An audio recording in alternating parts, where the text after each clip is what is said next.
Y con esta pícara afición que desde chiquitín he tenido a averiguarlo todo, menos aquello cuya averiguación es pecado, apenas llego a mi noticia el aforismo teológico de que todos tenemos dentro del cuerpo el fomes peccati, me entró gran comezón por averiguar, no si el aforismo era cierto como regla general, pues no dudaba que lo fuese, sino si esta regla tenía su excepción como todas. Molí con mis preguntas a todo Dios, incluso la historia civil y religiosa, y todas las contestaciones que obtuve fueron que, en efecto, el fomes peccati se encierra en todo cuerpo humano, sin excepción de los más santos. Generalmente estas contestaciones se resentían de cierta metafísica, y, por consiguiente, su aridez y oscuridad las hacía inadecuadas para incluirlas en el género de literatura lisa y llana y a la buena de Dios que yo cultivo. Pero entre ellas había una que no tenía aquella condición, y por consecuencia aquel inconveniente y esta contestación, que es la de la tradición popular, es la que voy a confiar al público, un poquito ampliada y glosada, eso sí, pero en lo esencial sin quitarle punto ni coma. Veamos, pues, con qué ejemplos al canto me afirmo la tradición popular ser cierto que todos tenemos el fomes peccati dentro del cuerpo. Unos en la cabeza, otros en la boca, otros en el pecho, otros en el estómago y otros aún más abajo, como que hasta en los pies le tienen muchas personas. 2. En una nación de Europa que no sé de fijo cuál fuese, pues la tradición popular, como no tiene fuste ni fundamento en punto a precisar lugares ni fechas, unas veces dice que fue Ala y otras que acuya, sucedió que al subir o prepararse a subir al trono el heredero legítimo del último monarca, salió a campaña para disputarle la corona a un príncipe extranjero, que así tenía derecho a ella como yo a la mitra arzobispal de Toledo, que no pretendo, por la sencilla razón de que el convenirle a uno ser arzobispo no es razón bastante para que uno se empeñe en serlo y, por salirse con la suya ande a trastazos con todo el mundo. El pretendiente era muy antipático a la nación, no tanto porque fuese extranjero y quisiera lo ajeno contra la voluntad de su dueño, como porque representaba ideas políticas y sociales de Ala del tiempo de Mari Castaña, y la nación decía con muchísima razón que en un buen medio está la virtud, y salir de él es ir hacia donde está el vicio, que es en los extremos, y además decía que desde los tiempos de Mari Castaña ha andado el mundo mucho y con mucho trabajo, y no es cosa de desandarlo y echar. Como si dijéramos, a la espuerta de la basura el fruto que se ha venido recogiendo en la jornada, sino ver si entre aquel fruto hay algo podrido o malo, y en caso que lo haya, separarlo y guardar como oro en paño lo sano y bueno. Pero como en toda nación, aunque sea tan honrada y lista como aquella, que por lo visto se parecía mucho en esto y en lo otro y en lo demás a nuestra España, nunca faltan un atajo de bribones y un par de atajos de tontos, lo que prueba que también las naciones tienen el fomes peccati en el cuerpo, sucedió que con bribones y tontos el pretendiente formó a modo de ejército, y con su ayuda y la de otro atajo de que sé yo cómo llamarles, aunque desean ser liberales hasta la pared de enfrente. Encendió la guerra civil y logró campar por su respeto en un pedacillo de la nación, a cuyos habitantes pacíficos, honrados y laboriosos, puso a cada cual un fusilito en la mano, mediante una paliza que arreó a todo el que rehusaba, y les dio el nombre de voluntarios para que no se dudase que les servían voluntariamente, como no lo dudaron ni aun los defensores del rey legítimo. Lo primero que hizo el pretendiente fue darse el nombre de rey y el consiguiente tratamiento de majestad, redondeando tal nombre y tal tratamiento con todos los menesteres de los reyes que no lo son de mentirijillas, tales como ministros, servidumbre de la real casa, etcétera, etcétera. De tal modo quería imitar a los reyes absolutos del tiempo de Mari Castaña, que eran su bello ideal, que hasta mandó que se le buscara un bufón más pícaro que hermoso, a quien hacer su favorito y encargar el importantísimo oficio de regocijar a la corte con sus malicias y gracias. Pregunta por aquí, pregunta por Ala donde habría un buen bufón, al fin se encontró uno que ni hecho de encargo, pues tenía la estatura de un perro sentado y eran tantas sus gracias y malicias, que no cabiéndole bien en el cuerpo, el arquitecto había tenido que añadir al cuerpo principal dos cuerpos salientes, uno por delante y otro por detrás. Al bufón electo le llamaban por buen nombre Pico Largo, no tanto porque fuese largo el suyo, como porque era agudo, y tuvo la suerte de hacer desternillar de risa a su majestad apenas compareció en su presencia, porque parece ser que el rey era muy tentado a la risa. Su majestad, que como gastaba de lo ajeno, pues había venido poco menos que con un trapo detrás y otro delante, era muy rumboso, le señaló una oncita de oro mensual. Con este bufón bailaba de contento, porque era muy agarradillo y aficionado a guardar el dinero 7 estados bajo tierra, por lo que pudiera tronar mañana u otro día, y decía con muchísima razón. Me ha venido Dios a ver con el destinillo este que me he encontrado de bobilis bobilis quien me tose a mí con una onza de oro pagada a tocateja. Ya me ha dicho su majestad que tendré habitación en su real palacio y me sentaré a su real mesa, y digo su porque el rey dice mí, aunque ni el palacio ni la mesa son suyos y si del pobre diablo a quien su majestad ha honrado, vamos al decir, dando nombre de palacio a su casa, como ha honrado al lugar dándole el nombre de corte. Como no tendré que gastar un cuarto ni aun en cajetillas del estanco, pues purear en grande con los cigarros del rey, voy a estar como un príncipe, y a la vuelta de poco tiempo me voy a encontrar con una olla de onzas que meta miedo. Me parece que a juzgar por el pico y la codicia del bufón que también este tenía el fomes peccati en el cuerpo. 3. De buena gana me luciría yo aquí describiendo, la corte del pretendiente. Pero como la corte apenas tenía que describir, me fastidio privándome de tanto lucimiento.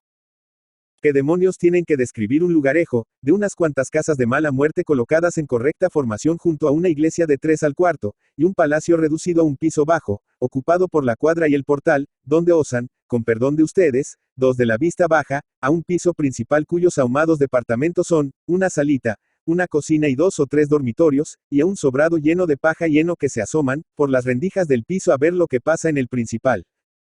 El pretendiente era tan cómodo que se alampaba por vivir bajo artesones dorados, y por sentarse en sillas de tapicería de seda, y por dormir entre sabanas de Holanda, y por comer en vajilla de plata y oro, y por verse rodeado de buenas chicas, y por repantigarse en carretelas forradas de raso, pero sufría la privación de todo esto con la mayor resignación del mundo, porque decía: todo se andará si la burra no se para. Eso y mucho más tendré cuando me siente en el trono de mis mayores, que se repantigaban en carrozas hasta de concha fina. Es de advertir que sus mayores nunca se habían repantigado más que en alguna mala tartana. El que le tenía muy fastidiado con su eterna cantinela de que era necesario arreglar las cosas de la corte de modo que no padeciera el decoro del rey y su gobierno, era el presidente del Consejo de Ministros, encargado de las carteras de guerra, gobernación, hacienda, estado, fomento, gracia y justicia y ultramar, porque siempre estaba diciendo: Señor, conviene al decoro de vuestra majestad y su gobierno adecentar un poco el real palacio y los ministerios, poner en la corte una miaja de alumbrado público, y adquirir para uso de vuestra majestad aunque sea un coche de colleras y para uso del gobierno aunque sea un carromato. El real palacio, los ministerios y la corte toda han de merecer por su decencia el nombre de tales, porque si no, no serán palacio, ni ministerios, ni corte, ni nada. Hombre, que has de estar siempre con la misma canción, exclamaba el rey, amoscado con el presidente del Consejo de Ministros, que por centésima vez le repetía aquello. No seas molino, hombre, pues sabes que a mí me fastidia el meterme en cavilaciones y engorros por cosas que me han de dar cocidas y amasadas, así que me siente, en el trono de mis mayores. El presidente del consejo callaba, pero se proponía volver a la carga al día siguiente de sobremesa, porque es de saber que tenía la honra diaria de sentarse a la mesa de su majestad, y entonces era cuando, animado con unos buenos trinquis del tinto de Navarra, se atrevía a cantar la cartilla a su majestad. En estas y las otras llegó el fin de mes, y dijeron los empleados: a cobrar la paguita tocan. Pico largo, como cada hijo de vecino que comía del presupuesto nacional, digo del sudor de los habitantes de aquel pedacito de la nación, tomó también el tole hacia la tesorería a cobrar su oncita de oro. Los ojos se le encandilaban pensando en la oncita, e iba discurriendo las precauciones que había de tomar para que no le dieran alguna moneda falsa, porque le habían dicho que la falsificación era por allí moneda corriente con el nuevo orden de cosas, a pesar de que se habían dado muy severas para que no bailaran juntos hombres y mujeres, sino hombre con hombre y mujer con mujer, en atención a que los dos sexos tenían el fomes peccati no sé en qué parte del cuerpo. IV. El presidente del Consejo de Ministros, así como estaba encargado de las carteras de guerra, etcétera, etcétera. Lo estaba también de la tesorería y otras incumbencias.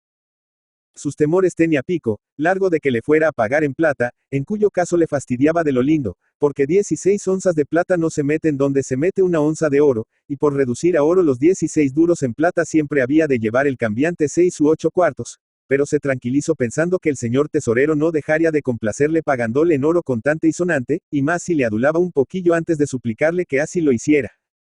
Muy mal se preparó la cosa desde que Pico, largo abrió el suyo para saludar al señor tesorero.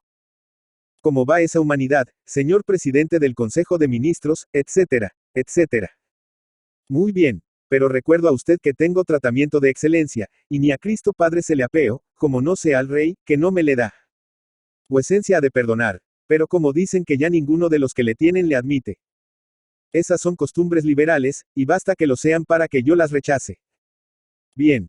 Pero ya comprende vuecencia que, siendo esa la única razón que vuecencia tiene para no apear el tratamiento, no es extraño que yo no se le haya dado a vuecencia, porque esa no es razón ni Cristo que lo fundo. Tiene usted muy largo el pico, y me parece que habrá que cortársele un poco. Permítame vuecencia que le diga. Menos conversación, y diga usted lo que quiere. Pues nada, venía a cobrar mi paguita. Ahí la tiene usted, y gástesela en cordilla, exclamó el señor presidente del consejo tirando sobre el mostrador un papelito del color, de la esperanza, que era verde y se la comió un borrico. ¿Y qué viene a hacer esto, excelentísimo señor? Preguntó Pico, Largo admirado. ¿Qué? ¿No tiene usted ojos? Eso es 32 escudos en papel moneda. El papel ya le veo pero la moneda no. Hombre, no sea usted cerril. Ese es uno de los bonos emitidos por su majestad y declarados de circulación forzosa. Pues le digo a vuecencia que no lo entiendo. Por lo visto, usted no entiende más que de chupar la melona, sin utilidad ninguna de su majestad ni del Estado. Oiga usted, hombre, que a usted parece que hay que metérselo todo con cuchara. Estos bonos se amortizarán por el Real Tesoro, pagándolos por todo su valor y un 100% de interés anual cuando su majestad se siente en el trono de sus mayores. Pues no va larga la fecha que digamos. Para entonces ya nos habremos muerto todos incluso el rey. ¿Qué es lo que quiere usted dar a entender, hombre? Lo que quiero dar a entender es que haga vuecencia el favor de pagarme en oro y dejarse de papeluchos. Papeluchos, pues me ha hecho gracia, como hay Dios, la calificación. Me parece que usted anda buscándole 3 pies al gato teniendo 4. Papeluchos. Pues sí señor, papeluchos, que ya me va cargando el despotismo de vuecencia. No siendo ese papel pagadero hasta el día del juicio por la tarde, es un papel mojado. Insolente, salga usted de aquí más pronto que la vista, o sale usted atado codo con codo. Papel mojado. Nos ha compuesto el jorobeta este. Pico, Largo, intimidado ya con la indignación de su excelencia, que parecía querérsele tragar, bajó la cabeza y salió de la tesorería, sin volver a chistar ni mistar, a pesar de su mucho pico. El señor presidente del consejo puso inmediatamente en conocimiento de su majestad lo que ocurría con el bufón. Su majestad se puso hecho un toro al saberlo, y mandó que el bufón saliera desterrado de sus dominios, después de recibir 100 azotes en la parte que, a juicio del mismo, menos le doliesen, pues su majestad quería darle una gran prueba de benevolencia concediéndole esta elección. Cuando a Pico, Largo se notificó esta cruel sentencia, como es natural se afectó mucho y se puso a filosofar sobre la instabilidad e ingratitud de los reyes absolutos. Pero no tardó en echarse a cavilar a ver si encontraba medio siquiera de ahorrarse los azotes, que eran la parte de la sentencia que más le dolía, aun antes de ejecutarse, y por fin se consoló un poco creyendo haber encontrado aquel medio. La hora de la ejecución de la sentencia llegó, y su majestad se asomó a la ventana de palacio, que daba a la plaza, para presenciar la azotaina, porque estaba aún hecho un solimán con el que en una monarquía absoluta se había permitido controvertir la validez del papel moneda emitido por el soberano, y sobre todo controvertirla ofendiendo a la majestad con sus apreciaciones y reticencias. El presidente del Consejo de Ministros estaba en la plaza, deseoso de ver la azotaina desde cerca. Desnúdese usted de medio cuerpo arriba, dijo el verdugo al reo. ¿Y para qué me he de desnudar? Le preguntó Pico, Largo. Para que casquemos como es debido los 100 azotes. Yo no necesito desnudarme para eso. ¿Cómo que no, hombre? Lea usted bien la sentencia. Ya la he leído. ¿Y qué dice?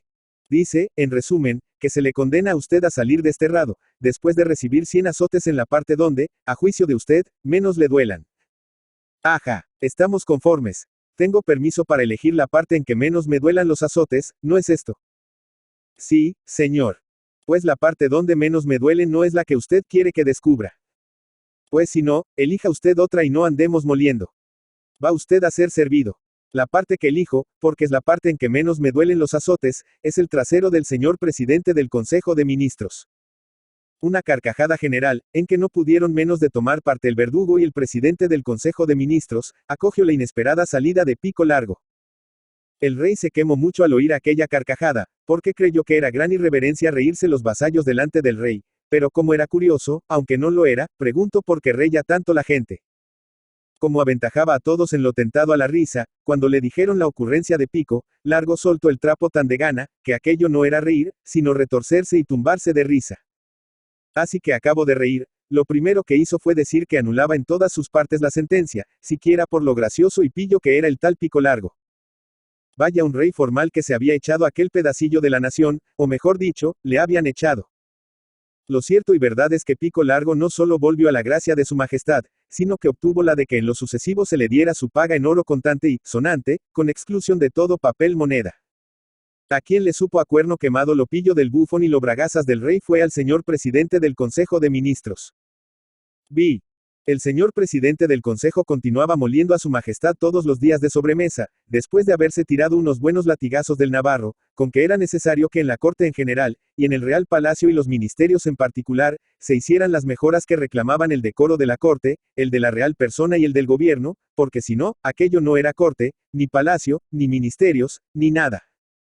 El rey tenía la sangre frita con aquel mosconeo diario, porque, para mantenerse en aquellas reformas, tenía que meterse en cavilaciones y engorros, y su majestad decía para sí, y decía muy bien, aunque decía muy mal, pues su majestad ladraba la lengua nacional en lugar de hablarla.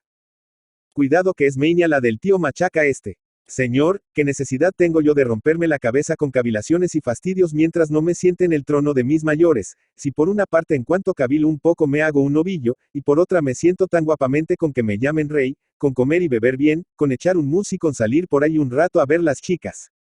Todos los días me dan tentaciones atroces de hacer uso de mi soberanía absoluta mandando fusilar a ese súbdito irreverente y osado. Pero es mucha gaita eso de fusilar a un presidente del Consejo de Ministros, encargado de las carteras de guerra, etcétera, etcétera. Lo que sí haría yo, si tuviera cabeza para ello, es echarle una indirectilla del padre Cobos, a ver si conseguía que no sea tan molino. El bufón, que estaba a la que salta, oyó por casualidad uno de esos soliloquios del rey, y se decidió a pedir permiso a su majestad para echar, como que salía de él, una puntadilla al señor presidente del consejo, a fin de que no moliera a su majestad tanto. El rey, no solo le concedió el permiso que solicitaba, sino que le prometió advertirle, guiñándole el ojo, la ocasión oportuna para echar al señor presidente del consejo la puntadilla. Al día siguiente estaban de sobremesa el rey, el presidente del Consejo de Ministros y el bufón, y ya empezaba el señor presidente del Consejo con circunloquios para traer a cuento lo de las mejoras en la corte, en palacio y en los ministerios, cuando el rey, viéndole de venir, como decía su majestad, que ya hemos dicho ladraba la lengua nacional por no ser la materna suya, guiñó el ojo a Pico, Largo, y este dijo: si vuestra majestad me lo permite, voy a contar un cuento a propósito de lo que el señor presidente del consejo dice todos los días y anda hoy por decir, a saber, que si no se hacen mejoras en el Real Palacio, en los ministerios y en la corte, esto no es palacio, ni ministerios, ni corte, ni nada. Con permiso de su majestad, exclamó el señor presidente del consejo, algo quemado de que Pico, Largo se metiese en la renta del excusado, debo recordar al señor bufón que por tener largo el pico estuvo a punto de llevar 100 azotes. Hombre, con agua pasada no muele molino, le interrumpió el rey. No muelas tú tampoco, y deja que mi real bufón cuente el cuento que dice venir a pelo. El bufón se echó, sobre el café que acababa de tomar, una copita de mezclado, y encendiendo y, chupando un puro, contó el cuento siguiente. 7. Este era un fraile exclaustrado. Los frailes de su orden saben tanto que parece que han estudiado con los jesuitas. Pero aquel pobre hombre no había echado mucho pelo con su sabiduría. El padre Rosado, que así se llamaba, ejerce el ministerio parroquial en una aldeilla de 12 vecinos. Como los parroquianos eran pocos y pobres, el párroco andaba siempre a la cuarta pregunta, y más aún lo andaba el sacristán. El sacristán, que se llamaba Bartolo, era un mozo tan lego, que ni siquiera sabía leer, y si sabía ayudar a misa y otros menesteres de su empleo, era porque el párroco anterior se los había hecho aprender de memoria a fuerza de machacar. Desde mozuelo le gustaban mucho las chicas y se le iban los ojos tras ellas, de modo y manera que el padre Rosado, que hacía poco desempeñaba el curato del lugar, notólo y dijo para sí: ese pedazo de alcornoque se encalabrina el mejor día con alguna de esas chicas que le traen al retortero, se casa, se llena de chicos, y no teniendo sobre qué caerse muerto, porque la sacristía de aquí no da más que una ración de hambre y otra de necesidad, hay en su casa la de Dios es Cristo.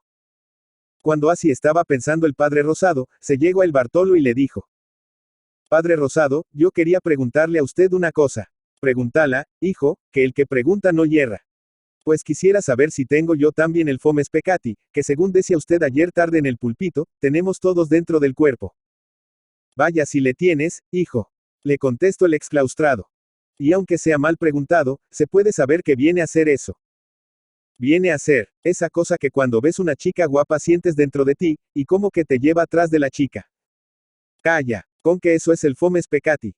Eso, hijo. Padre Rosado, es imposible que eso sea. ¿Y por qué no lo ha de ser, hombre? Porque usted decía que el fomes peccati es la cosa más mala del mundo, y a mí me parece que en el mundo no hay cosa más rica que lo que uno siente dentro cuando ve una chica resalada y retrechera.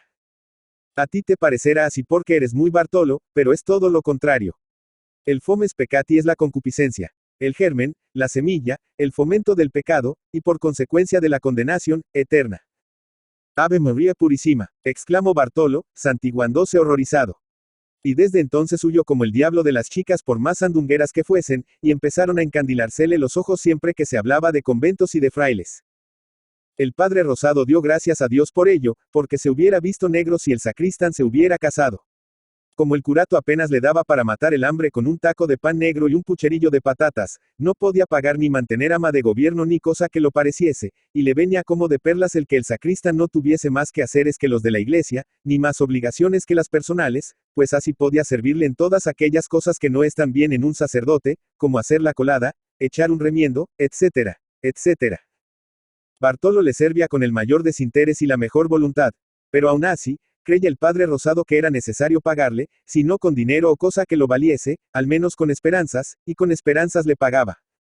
Un día de incienso dijo el padre Rosado: hoy te vas a quedar a comer conmigo, que una antigua hija de confesión, anciana enfermiza y dueña de una posesión que nos vendría a ti y a mí de perilla para cierto proyecto que yo tengo y ando madurando, me ha enviado un jamoncillo y una bota de vino.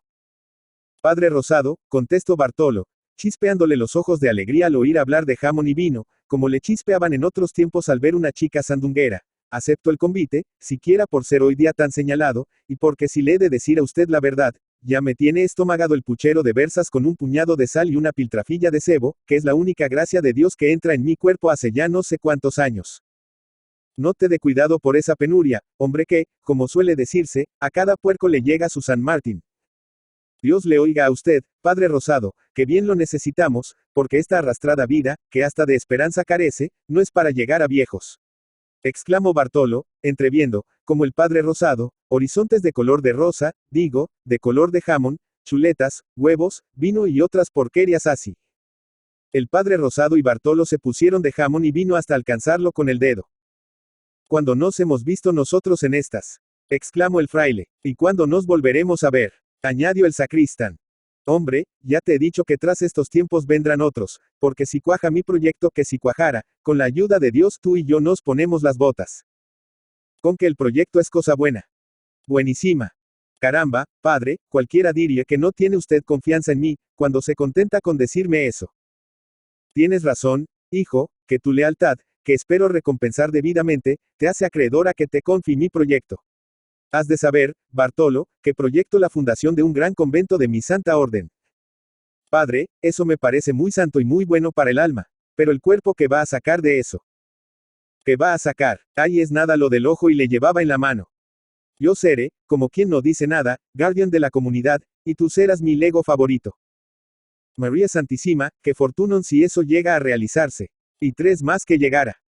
Pero oiga usted, padre, yo he visto que en las estampas y cuadros pintan a los frailes muy gordos, con unos mofletes y unos colores que dan envidia, siempre arrellanados en un sillón despachando con cara de risa unos tazones de chocolate con bizcochos que le hacen a uno relamerse. ¿Están bien pintados, o es pintar como querer?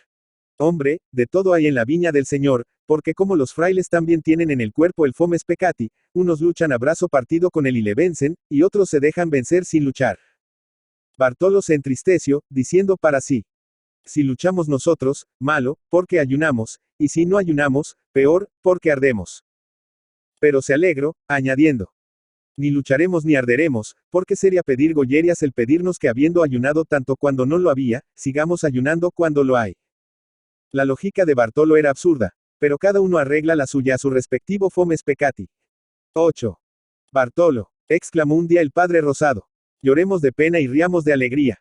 Padre Rosado, si le entiendo a usted, que me fusilen, contestó Bartolo. Hombre, la cosa es muy sencilla. Ha muerto la del jamoncillo y la bota de vino, y me ha dejado todos sus bienes, aunque sus parientes pretenden ser sus únicos herederos legítimos y han empezado a disputármelos. Por consecuencia, lloremos por la difunta y riamos por la herencia. Así que el padre Rosado y Bartolo lloraron y rieron, fueron a tomar posesión de los bienes de la difunta, que consistían en una posesión situada en un valle solitario y agreste. Como Bartolo había oído decir al padre Rosado que aquella posesión era como hecha de encargo para su gran proyecto, se le cayó el alma a los pies cuando vio que todo se reduce a una casa de mala muerte y unos terrenos, muy extensos, sí, pero incultos y cubiertos de matorrales. Esto es magnífico, exclamó el padre Rosado cuando llegaron a un alto desde donde se dominaba la posesión. Ni pintado podía ser mejor, para mi proyecto. Pero, Bartolo, no te entusiasmas viendo esto. Que de monche me he de entusiasmar, si la casa parece que se está cayendo y las tierras no crían más que maleza. Contestó Bartolo descorazonado. Hombre de Dios, el valor de las cosas no se ha de apreciar por lo que son, sino por lo que pueden ser. Lo que yo necesitaba era una buena base para plantear mi proyecto, y esa la tengo aquí a pedir de boca. A pedir de boca, padre. Me parece que la vuestra, por mucho que pida, tendrá que contentarse con cruces, y gracias que los parientes de la difunta no ganen el pleito. No digas disparates, hombre. Por de contado fundaremos el convento, sirviéndole de base material esa casa y ese terreno, y de base personal nosotros dos. Vaya un convento y una comunidad. Como base, bastan y sobran para plantear mi proyecto. Y nos vamos a mantener con raíces y agua fresca. Hombre, no tanto como eso. Pondremos inmediatamente un cepillo en la carretera que pasa por ahí, y con las limosnas que echen los transeúntes, que de seguro no serán flojas, iremos tirando como Dios nos dé a entender, hasta que la cosa se arregle de otro modo. Pero, padre, ¿usted cree que se arreglará de otro modo la cosa? Pues no se ha de arreglar, hombre. Estoy seguro de que así que corra la voz de que se ha fundado aquí un convento, en 20 leguas a la redonda no muere un rico que no nos deje todos sus bienes. Padre Rosado, me va usted volviendo el alma al cuerpo. Ya verás tú en lo que se convierte, en poco más que nada, el desierto que tenemos a la vista. Usted, por supuesto, ya habrá echado sus planes sobre lo que se ha de hacer. Pues no los he de haber echado, hombre. ¿Tú crees que yo me mamo el dedo? Oye, hijo, oye lo que tengo pensado. El convento y la iglesia figurarán, como los de los jesuitas de Loyola, una gran águila, cuyo cuerpo sea la magnífica iglesia central construida con ricos mármoles, y cuya cúpula se alzara a inmensa altura, como si el águila levantase soberbia la cabeza para remontarse al cielo. El ala derecha del águila, toda de sillería y de tal extensión, que su remate se perderá de vista, estará exclusivamente destinada a celdas, que no han de bajar de 100, porque yo calculo que la comunidad no bajará de 100 religiosos, y quiero que se componga cada una de varios departamentos espaciosos, alegres y bien decorados y amueblados. El ala izquierda tendrá la misma extensión, y estará destinada a refectorio, biblioteca, escuela de novicios, botica, etcétera, etcétera. ¿Y dónde deja usted la despensa y la cocina, padre Rosado? Hombre, la cocina, la despensa, la bodega, las cuadras para el ganado, etcétera, etcétera, corresponden a los pisos bajos. Muy bien entendido, padre. Con que hasta bodega y ganado hemos de tener. Pues no hemos de tener, hombre. ¿Ves tú aquella gran llanada cubierta de maleza que se extiende por la orilla del río? Sí que la veo. Pues aquella ha de ser la dehesa donde pasten la vacada, los rebaños de cabras y ovejas y la piara de cerdos. Con que todo eso hemos de tener. Pues es claro, hombre. Una comunidad tan numerosa y rica como la nuestra necesita tener de todo en abundancia. Mala vida nos daremos con tanta carne de vaca, ternera, corderos, cabritos, cerdos, pichones, pollos, leche, etcétera, etcétera. Figúrate tú, hijo, si nos desquitaremos de tanto ayuno como hemos pasado en ese pícaro pueblo. Y los que tendremos que pasar aquí hasta que la cosa vaya entrando en regla. En cuanto a eso no tengas cuidado, que tanto en el cepillo de la carretera como en la colecta en los pueblos cercanos, caerán limosnas con que viviremos en grande. Tiene usted razón que lo pasaremos perfectamente, viviendo, como quien dice, sobre el país, mientras se arregla la cosa de otro modo. Decir que viviremos sobre el país no es expresión muy decente que digamos, pero, como dicen los franceses, el nombre de la cosa no importa un comino. ¿Ves aquella colina redonda que se alza dominando la dehesa? Pues allí se ha de construir un gran edificio circular, cuyo piso superior servirá de palomar, y cuya planta baja estará destinada a gallinero, paveria, etcétera, etcétera. Porque la carne de ave y los huevos han de tener gran consumo en el convento. Valga en Dios, padre Rosado, qué rato tan bueno me está usted dando con lo que me cuenta. Pues todavía no sabes de la misa la media.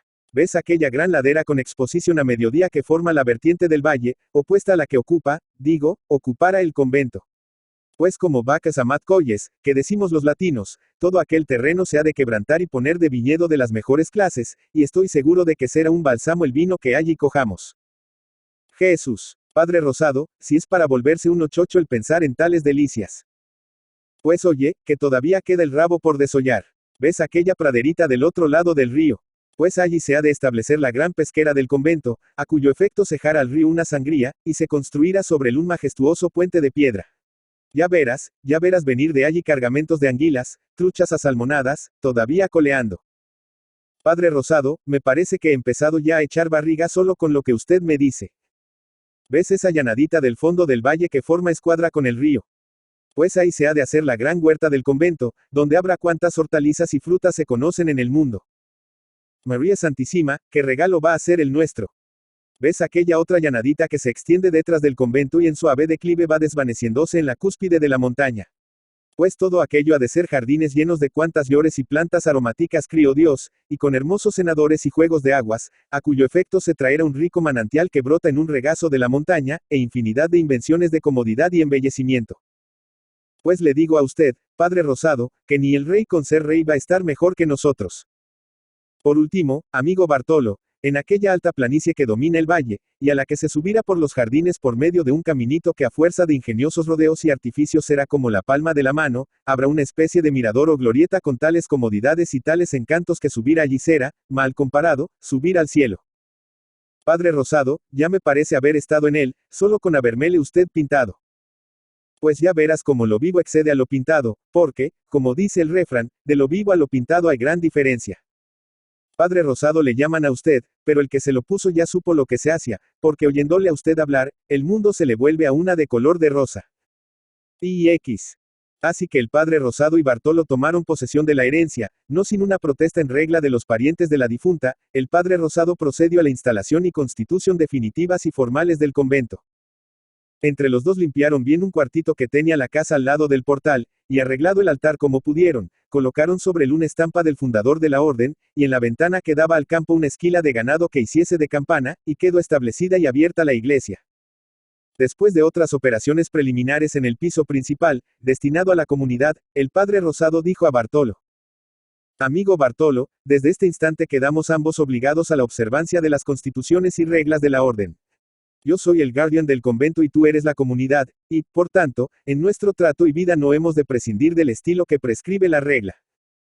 Bartolo accedió gustoso a esta proposición. El padre Rosado se vistió un hábito nuevo que al efecto llevaba, dio a Bartolo otro viejo, que se vistió también, y cata a Periquito, digo a Bartolito, hecho fraile. Padre guardián, dijo el hermano Bartolo mirando humildemente al suelo, diga en vuestra reverencia que ha de disponer el hermano cocinero para refacción de la comunidad. Hermano Lego, vea si en el cepillo que puso ayer tarde orilla del camino encuentra alguna limosna. Y si la encuentra, vaya a la venta inmediata y compre lo que diese de sí la limosna.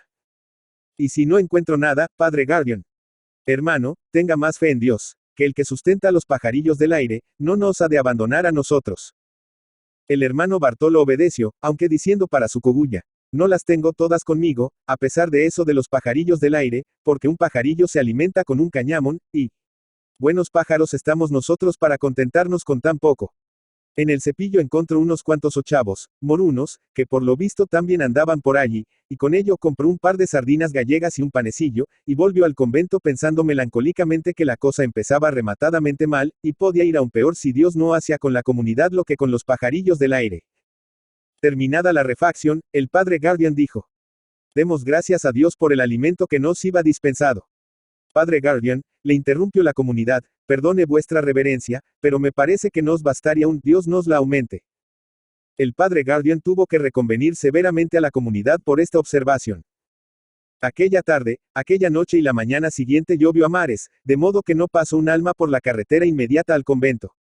Así, cuando el hermano Bartolo fue a recoger las limosnas del cepillo, no encontró ni un ochavo. Cuando dio tan triste noticia al padre guardián, éste le dijo: hermano, no se descorazone ni pierda la fe, que, como ya le he dicho, Dios, que provee al alimento de los pajarillos del aire, proveerá al nuestro. Baje al arroyuelo de la fuente, y allí encontrará berros muy tiernos y muy ricos con que la comunidad podrá regalarse después de bien condimentados con aceite que aún tendrá la alcusa de la lámpara, y sal que, a Dios gracias, queda en el arcón donde los pastores que habitaron últimamente esta santa casa salaban las reses que se les morían. Padre guardián, permítame vuestra reverencia decirle que los berros son alimento demasiado frugal. Es verdad hermano, pero en cambio tienen hasta 6 virtudes, pues son astringentes, diuréticos, atemperantes, aperitivos, etcétera, etcétera. Conformémonos hoy con tan sano alimento, y tengamos fe de que Dios no nos negará mañana lo que no niega a los pajarillos del aire. Dale con los pajarillos, murmuró por lo bajo el hermano Lego. Ya me tienen a mí cargado los tales pajarillos, pues este hombre siempre anda vueltas con ellos, como si no bastara lo molinos que están con ellos los poetas. Al otro día, cómo pasaran por la carretera los muchos viajeros que estaban detenidos a causa del temporal, las limosnas recogidas del cepillo casi permitieron a la comunidad sacar la tripa de mal año. Las semanas, los meses y aun los años iban pasando, y la comunidad casi no salía de una ración de hambre y otra de necesidad. Es verdad que aun viviendo sobre el país, el pucherillo era mucho más sustancioso que antes, pero ni por asomo se veía nada que se pareciese a aquello que el padre Rosado había soñado y hecho soñar a Bartolo, porque en toda aquella tierra se gozaba de una salud tan bárbara, que no moría nadie. El padre Guardian confiaba aún en que la penuria de la comunidad había de cesar, y había de llegar la realización de sus magníficos planes con ayuda de ricos legados que no dudaba harían al convento muchos ricos de aquella comarca cuando Dios tuviese a bien llevarlos así, pero el hermano Bartolo no las tenía todas consigo a pesar de que algunas veces el padre Guardian conseguía con su elocuencia hacerle partícipe de su optimismo. El cólera andaba por algunas provincias del reino, y con tal motivo, con frecuencia llegaban hasta el convento voces de si había ocurrido o dejado de ocurrir algún caso en aquella comarca. El padre Guardian tuvo más de un serio disgusto notando en el hermano Lego, al llegar aquellas voces, una alegría que le parecía sospechosa. El hermano Bartolo, que solía pasear orilla de la carretera rezando sus oraciones, con la cabeza baja y las manos metidas en las mangas del hábito, trababa todos los días conversaciones como esta con las gentes de los pueblos comarcanos. Hermano, ¿cómo va de salud por el pueblo? Perfectamente, hermano. No hay por allí algo de cólera. ¿Qué cólera ni qué 8 cuartos ha de haber por allí? El cólera no se atreve a venir a tierra tan sana como esta. Y el señor don fulano. Tan bueno y tan gordo. A aquel no le mata un rayo. Es verdad que como es rico, se da una vida. Y la señora doña Mengana. Ni siquiera tiene un dolor de cabeza. Lo que tiene es traza de vivir más que Matusalem, para hacer rabiar a los que esperan sus millones. Y por todos aquellos pueblos, ¿cómo anda la salud? A pedir de boca, es tierra muy sana toda la nuestra. El padre Guardian solía oír desde el convento estas conversaciones, y no se explicaba, o mejor dicho, no se atrevía a explicarse porque el hermano volvía triste y de mal humor después de haberlas tenido. A lo más que se atrevía era a decir al Lego: hermano, luche sin descanso con el fomes peccati, que aún le da mucha guerra en el cuerpo. X. El invierno llegó, y en el convento hacía un frío de 1000 démentres, y la comunidad se chupaba los dedos de frío, tanto más, cuando que tras de tener siempre desabrigado por dentro el cuerpo le tenía también desabrigado por fuera. Las celdas no tenían puertas ventanas, el tejado todo era goteras, en la iglesia no había Dios que parase, porque la humedad del piso era puro hielo. El hábito de la comunidad se reía por todas partes, y la comunidad, cuando se acostaba sobre un jergón de paja, no tenía para abrigarse más que el hábito. Un día el hermano Bartolo preguntó, como de costumbre, a los pasajeros qué tal iba de salud por sus pueblos. Allí, le contestaron, todos comen y trabajan, menos los ricos. Al hermano Lego le dio el corazón un vuelco no sé de qué, y se apresuró a preguntar, compungido y alarmado, qué era lo que a los ricos les pasaba. Lo que les pasa es que, como son ricos, comen, sin trabajar. Aquel mismo día la comunidad le pasó con una ensalada de berros y un trago de agua fresca, que eso sí, era muy rica la que se bebía en el convento, como lo probaba el que apenas uno se echaba un trago de ella, ya se le bajaba la comida a los talones. El hermano Bartolo se acostó tan metido en cavilaciones, que no encontraba medio de pegar los ojos. Pues señor, decía, esto va mal, rete mal, rematadamente mal, por más que el padre Guardian continúe prometiéndoselas muy felices. Y el caso es que el que se ha cortado la cabeza con meterse fraile he sido yo. El padre Guardian, como es viejo, está en grande, porque tiene la grandísima ventaja de no tener que mirar por su porvenir. Pero yo, que soy joven, tengo que mirar por el mío, si este fuera un convento formal, aunque no fuese tan cosa del otro jueves como el padre Guardian se había imaginado, y aún sigue imaginándose, aunque parezca mentira que no esté ya tan desengañado como yo habría hecho mi carrera, porque estaría como un canónigo, con casa, ropa y comida aseguradas por toda la vida. Pero esto de amanecer todos los días de Dios sin más esperanza de llenar la tripa que la que consiste en que Dios haga con uno lo que dicen que hace con los pajarillos del aire, amigo, esto es para acabar con un caballo. Y luego el padre Guardian lleva tan a punta de lanza las cosas en cuanto al cumplimiento de la regla, que ni esto así le dispensa a uno. Nada, es raro quitar el banco, que yo tengo que mirar por mi porvenir. Mañana mismo le canto la cartilla al padre Guardian, diciéndole lo que viene al caso, porque esto de haberle hecho a uno creer que aquí se habían de atar los perros con longanizas, y luego querer que uno viva del aire como los camaleones, no lo aguanto yo aunque me fusilen. En estas y otras cavilaciones pasó el hermano Bartolo toda la noche, cada vez más decidido a decirle al padre Guardian las verdades del barquero. En efecto, la mañana siguiente se presentó al superior con cierto airecillo de resolución, que al padre Rosado no le dio buena espina. Padre Guardian, dijo, yo tenía que hablar 4 palabras con vuestra reverencia.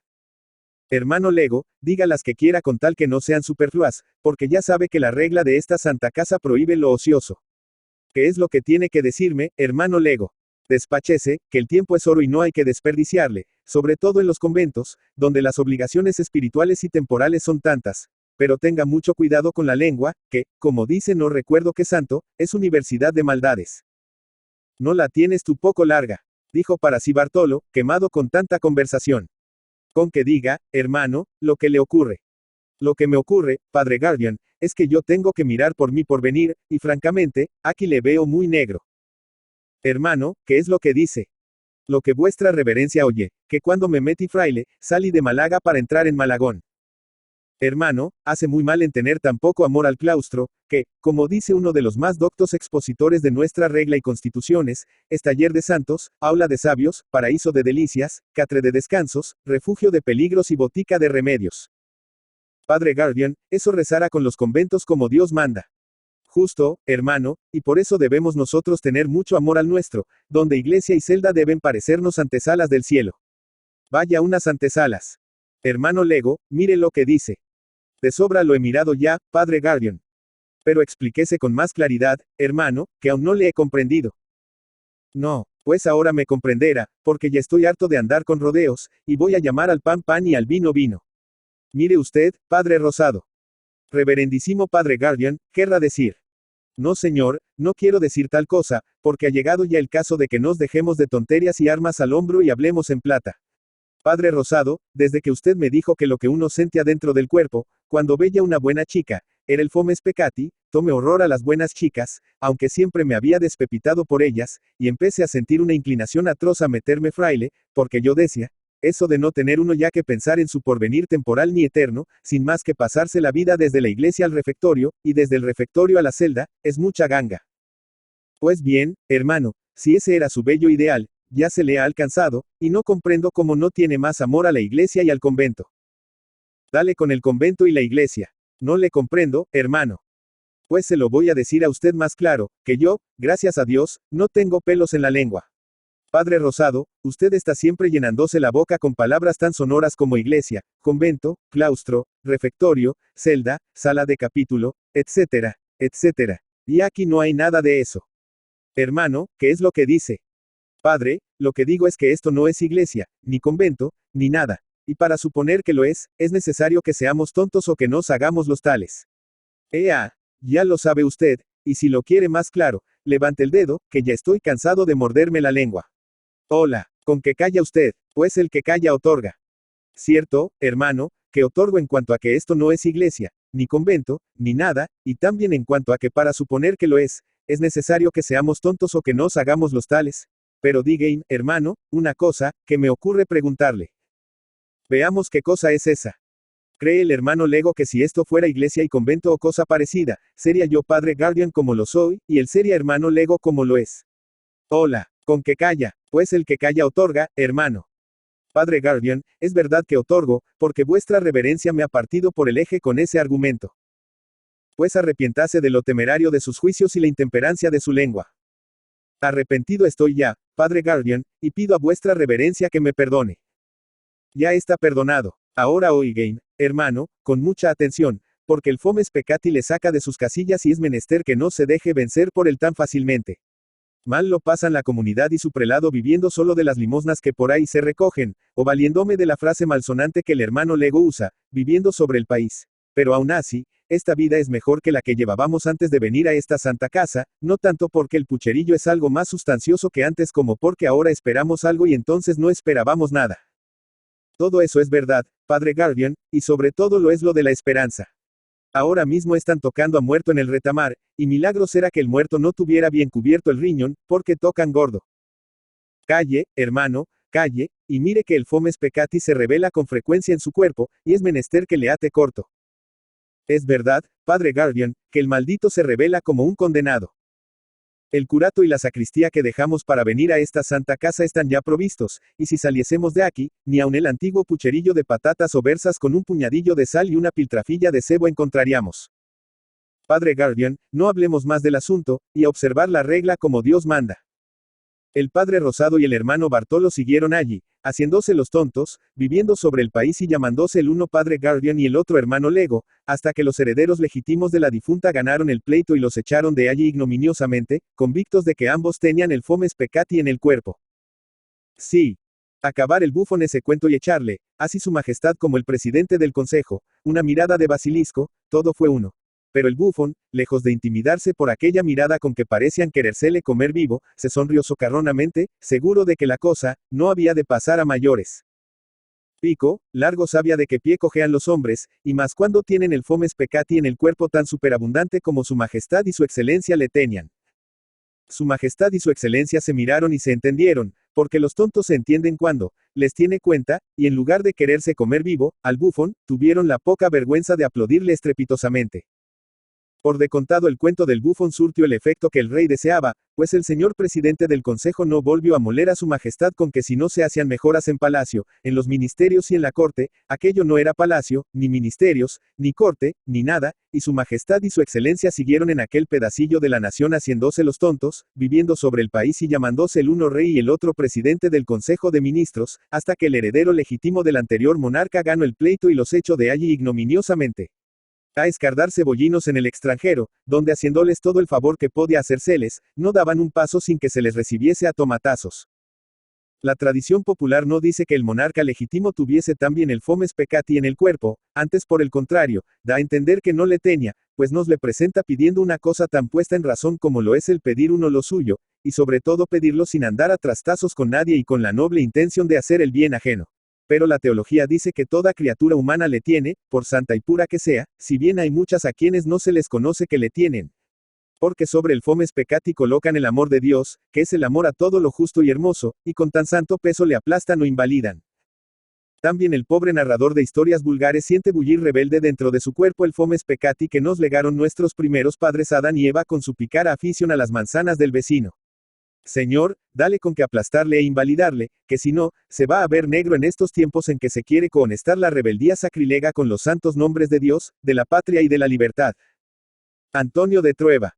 Antonio de Trueba y de la Quintana Galdames, 24 de diciembre de 1819, Bilbao, 10 de marzo de 1889, fue un escritor español, conocido también como Antonel de los Cantares. Nació en la localidad vizcaína de Galdames el 24 de diciembre de 1819 y su nombre completo era Antonio María de Trueba y de la Quintana. Hijo de campesinos muy pobres, su vocación literaria se despertó con los romances de ciego que le traía su padre cuando venía de visitar una feria. Tuvo que abandonar pronto la escuela para trabajar la tierra y el mineral de las minas de las Encartaciones, su lugar natal. Cuando contaba 15 años, 1834, marchó a Madrid para evitar la Primera Guerra Carlista. Allí se empleó en la ferretería de un tío suyo y robó tiempo al sueño instruyéndose de forma autodidacta y leyendo autores románticos españoles.